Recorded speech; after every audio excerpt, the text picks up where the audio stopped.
Uma outra coisa muito importante, que principalmente nos dias de hoje, né? É, eu acho que nós não devemos mandar laudo nem ficar de papo com informação, mesmo que seja com o comprador, que a pessoa que está nos contratando por WhatsApp, por mensagem de texto, nós devemos tomar muito cuidado. Às vezes a gente está trabalhando e a pessoa está perguntando: e aí, como é que tá? E aquele boleto que tem um pouquinho de aumento de volume, o que você encontrou nele? E a gente fica no WhatsApp falando com mensagens escritas ou de texto. Eu acho que a gente tem que tomar muito cuidado com isso hoje, porque pode inclusive comprometer outras pessoas e a nós mesmos, né, Jairo? O que você acha com relação? Não, exatamente isso que a gente estava discutindo. Falta de contrato. Olha que é importante essas coisas que a gente está discutindo. Falta de contrato. Então se torna um serviço, vamos falar, não oficial, quase um favor. A gente tem que ser um pouco mais profissional. Eu sei que é meio estranho falar e é meio chato fazer toda essa papelada, mas a gente vai muitas vezes fazer qualquer um treinamento ou vai fazer alguma contratação de serviço. A primeira coisa que a gente vai ser assinar o contrato e tem que ler o contrato. Então, às vezes são condutas do mundo ocidental que a gente não pode burlar, porque a gente pode pagar caro. Quem já se queimou com uma batata quente aprende na marra, Com certo? certeza. Então, o que acontece? São duas coisas que acontecem. Uma, nós não temos contratação, isso vai ser um problema. Segundo, não tem laudos que sejam, como você falou, sem encheção de linguiça, laudos concretos. Aquela história, né? Quem sabe coloca o que é, não tem enrolação. Às vezes você vê parágrafos muito grandes, com um monte de nome que o proprietário ele não interpreta isso, mas no final você não sabe qual que é a opinião real. Então a gente tem que evitar isso. E outra coisa que você falou, além de ser informal, e a gente não ter como se proteger, ainda a gente se expõe muito, falando exatamente isso, mandando mensagem aí do informal passou para realmente o nível mais baixo do informal, que seria passar resultados de um exame pré-compra, que é uma coisa séria. No exame pré-compra tem uma expectativa de quem vende, uma expectativa de quem compra. Às vezes o veterinário que é o veterinário do vendedor e nós que estamos representando o veterinário do comprador. E muita gente envolvida, como para ser uma coisa tão empírica, sim, certo? Sim. Então acho que uma coisa importante é exatamente isso. E outro assunto, você comentou uma coisa que me fez lembrar agora, até anotei aqui. Você falou em relação a opiniões, nós discutimos isso, opiniões do tratador, opinião do treinador, opinião do proprietário, opinião da pessoa que alimenta os cavalos. Se você perguntar, tem respostas diferentes em relação à variedade. O que você acha de discutir também, por exemplo, as pessoas envolvidas? Que pessoas devem estar envolvidas e qual que seria a sua opinião? Como é a sua opinião? Nós perguntamos para você, qual é a sua opinião de todos esses assuntos que a gente está discutindo? Em quais você se identifica, em quais você não se identifica? Deixem suas colocações, suas dúvidas, suas opiniões também, porque vocês sabem que a gente não é dono da verdade, mas estamos compartilhando nossa experiência, uma coisa extremamente importante e extremamente útil que a gente vivencia todos os dias. E de quem que é a imagem? Jairo, respondendo a sua pergunta, infelizmente, alguns vendedores ficam sabendo o que seu animal tem no ato do exame de compra. E aí cria aquela polêmica, né? Ele quer saber, ele quer as imagens. As imagens são da pessoa que me contratou, no caso o comprador. A imagem é dela. Inclusive, se o negócio não for consolidado, se não for feita a negociação desse animal, se o vendedor me pedir as imagens, eu consulto o comprador para saber se eu posso entregar as imagens para ele ou não. Na maioria das vezes o comprador disponibiliza, mas em alguns casos ele não disponibiliza a imagem para o vendedor. Sim. Minha experiência é basicamente que eu concordo totalmente com a sua colocação. Realmente a responsabilidade é para quem contrata o serviço veterinário e geralmente quem paga, porque uma das perguntas que eu recebo é a seguinte: Mas por que não se as imagens são do meu cavalo? Não sei se você já escutou Sim, isso. exatamente. Porque se não se as imagens são do meu cavalo, eu tenho direito a isso. Então, a resposta que eu dou não, infelizmente, quem está contratando o serviço é o possível dono. Uhum. E é a ele que a gente tem que dar satisfação. É por isso que se, como você falou, se as imagens, o dono, quem chamou a pessoa, contratou para fazer o exame pré-compra, ele realmente quer disponibilizar essa coisa dele, mas quem realmente precisa entregar essas imagens é ele, assim como o laudo.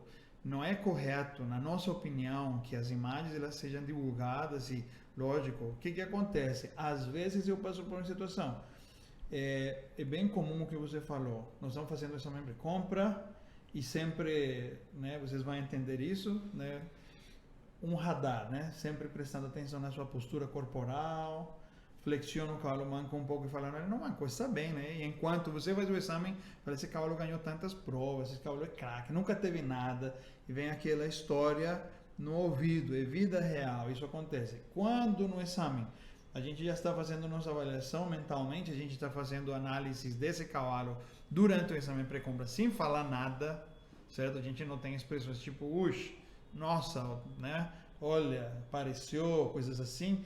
Tem que ser muito discreto, além de ser muito ético. Aquela história, né, que nós discutíamos. Quais são as pessoas que você acredita que devam estar envolvidas ou qual é a influência que a gente deva aceitar ou não sobre outras pessoas em volta de um exame pré-compra? Porque você vê, quando a gente vai fazer uma avaliação de um cavalo, já tem um núcleo de pessoas que elas conhecem, às vezes, muito melhor do que o próprio veterinário. Se ele é um veterinário chamado de fora, porque às vezes são veterinários que são chamados que eles são, por exemplo, de uma hípica ou do mesmo lugar e que fazem um exame rotineiro de compra, mas na sua opinião, qual que seriam as pessoas que poderiam estar envolvidas ou deveriam e não deveriam estar envolvidas em relação ao exame pré-compra? Sim, Jair, essa é uma excelente pergunta, até no ponto de vista que dependendo de quem está envolvido, o resultado do exame pode ser comprometido negativamente ou não, né? Eu, como um veterinário que atuo fazendo exame de compras, eu procuro envolver o menor número de pessoas possível. Como, por exemplo, eu acho que é entre a minha equipe, né, a nossa equipe, a pessoa que nos contratou, que normalmente é o comprador, talvez o treinador interessado por parte do comprador. Eu acho que é até importante participar também, mas a gente tem que tomar muito cuidado com que essas pessoas possam estar falando ali até no momento do exame, né? Eu acho que a gente deve envolver o menor número de pessoas possível, porque vem um monte de palpite, vem um monte de sugestão, todos querem saber, o tratador quer saber, o gerente quer saber, o amigo do tratador que está por ali quer saber, o amigo do vendedor que está por ali naquele aras também, ou naquela propriedade quer saber. Inclusive o vendedor, no momento que até o exame chegar pronto para o comprador, eu acho que a informação não deve chegar nele antes, certo? A informação chega em primeiro para quem te contratou, primeiro para o comprador no caso, né? E agora eu te devolvo, eu acho que eu procurei te responder. Sim. Uma coisa, desculpa te interromper, uma coisa que você citou que é extremamente importante, que linka aquilo que a gente falou no começo. Qual que é o objetivo do comprador? Às vezes é comum, por exemplo, ter um comprador que ele não monta, mas ele quer ter seu cavalo e ver o cavalo na competição. Você citou isso que eu acho muito relevante, desculpa te interromper, em relação ao treinador. Quantas vezes nós fomos fazer um exame pré-compra junto com o treinador? Porque se o treinador ele consegue ver coisas que a gente não vê às vezes, a gente tem uma posição mais clínica, mesmo estando muito no esporte, a não ser que o veterinário seja um profissional. Por exemplo, eu falo um pouco mais de salto, uma modalidade que eu gosto muito, mas quantas vezes nós não fomos fazer, por exemplo, um exame pré-compra com o cavaleiro, como você falou, do comprador. E aí nós vamos ter dois tipos de avaliações, né? Porque você vai ter Se o cavalo é apto, mas o cavalo ele não recolhe os membros, é um cavalo que não é franco, um cavalo medroso, Sim, um cavalo que... um pé não está entrando. Exatamente. Então, o que acontece? A gente está cobrindo a necessidade do comprador? Não. Ou o contrário, ele fala, gente, esse cavalo é um craque, eu adoro esse cavalo, e esse cavalo tem um problema que realmente condena ele. Então, isso que você citou é realmente muito importante. Quais são as pessoas envolvidas? Uma coisa é entrar num círculo, aquele famoso círculo de discussões variadas, para não chamar de fofoca, né? Porque você vê que no mundo de exame pré-compra, comercialização, manejo de dinheiro, interesses particulares, muita conexão entre a operação de compra, venda, troca, tudo isso, a gente tem que ser muito imparcial, tem que ter muito cuidado. Sim. E vocês têm, essa é a nossa opinião, ser muito imparcial, ter cuidado e envolver um menor número de pessoas possíveis. Aquela história, né? Eu tenho 2 orelhas e uma boca, né? Eu vou falar a metade em laudo do que a gente escuta e colocar muito bem o que a gente vê. Então, esse é um tema extremamente útil, extremamente importante em relação a isso, né? Com certeza. E bom, é basicamente esse assunto. E uma coisa que um dos tópicos que a gente vai discutir também, que eu acho extremamente útil, que é outro dos grandes desafios, não sei se você já passou em situações, né? Onde, por exemplo, você está fazendo o exame, o cavalo ele não fica, vamos falar assim, aprovado em termos, entre aspas, né, porque a gente não gosta de utilizar, nós temos isso em comum. Um alto risco. Né? Sim, de risco, mas o que é aprovado não aprovado, que a gente expõe a situação para o proprietário. E às vezes quando o cavalo tem um certo grau de risco, aí vem as pessoas e falam, muitas vezes o vendedor tem interesse, o que o meu cavalo tem?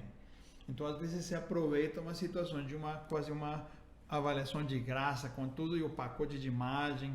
E é muito comum, com certeza você já passou por isso. Com certeza. Que, às vezes a gente tem a imagem, faz tudo o painel e lógico que o vendedor ele fica curioso para saber o que esse cavalo tem e muitas vezes ele pede os exames. Qual que é a sua postura em relação a isso? Já aconteceu com vocês isso de que no exame pré-compra o vendedor pede os exames, por exemplo, de imagem ou o exame físico, às vezes o laudo? Qual que é a sua opinião em relação a isso?